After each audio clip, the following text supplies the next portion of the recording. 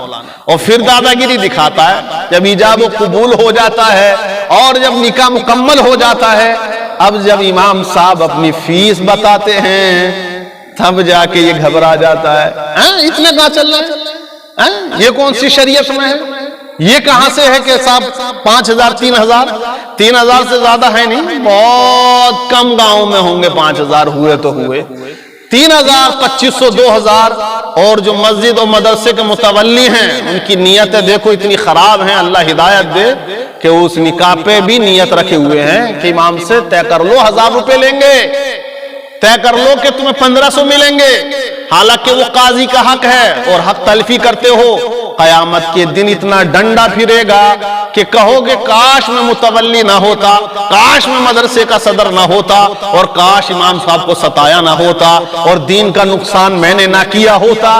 میں اگر اچھی خدمت مدرس کی کرتا, اس کو دیکھ کر اور لڑکے بھی عالم بنتے اور لوگ بھی حافظ بنتے تو مجھے بھی ثواب مل جاتا. لیکن یہاں تو راجنیتی چالو ہو جاتی ہے, ہفتے میں امام 2 نکاح پڑھا دیں, کچھ لوگوں کو تو چھیڑا چل جا, ارے 2 پڑھا دیے, 2 3 پڑھا دیے, لگ گئی امام صاحب لگ گئی. لیکن یہ نہیں دیکھتا کہ اس کے بچے پورا ہفتہ سبزی سے اپنی زندگی گزارتے ہیں. لوگ کہتے ہیں برکتیں بہت ہیں, ہے واقعی برکتیں, اللہ نے برکتیں رکھی ہے, بیماریوں سے علماء کو محفوظ رکھتا ہے وہ, اور جسے دیتا ہے اس کی حکمت ہوتی ہے, وہ بھی اللہ کی طرف سے ہوتا ہے. لیکن برکتیں ہوتی ہیں, لیکن میرے بھائی یہ بھی برکتیں ہی ہیں, برکتیں ہوتی ہیں, لیکن اس کی وجہ یہ بھی ہوتی ہے کہ تیرے یہاں ہفتے میں 3 بار گوشت آتا ہے اور ان کے یہاں ہفتے میں امام صاحب جاتے ہیں تو 100 روپے کا قیمہ کر کے لے جاتے ہیں. تو برکت ایسے بھی ہوتی ہے, اپنے خرچوں پہ انسان کنٹرول کرتا ہے. تیرے یہاں 40,000 میں بھلا نہیں ہوتا، وہ 4,000 کی تنخواہ میں اپنا بھلا کرتا ہے۔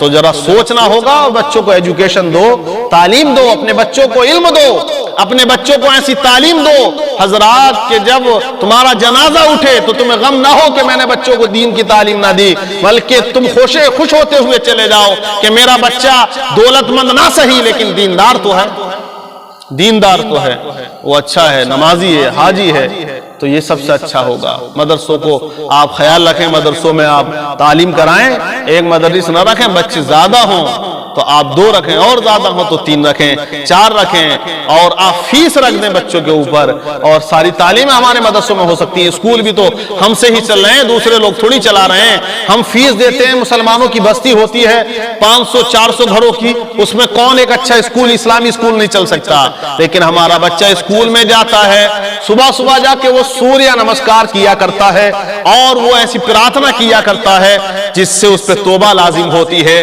جس سے اس پر حضرات وہ کفر و شرک والے جملے بولتا ہے۔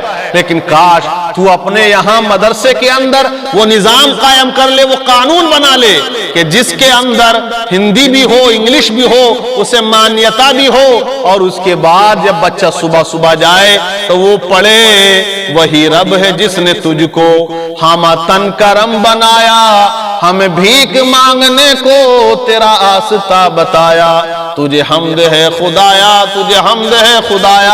کہیں وہ یہ نغمہ پڑے، لب پہ آتی ہے دعا بن کے تمنا میری، زندگی شمع کی صورت ہو خدا را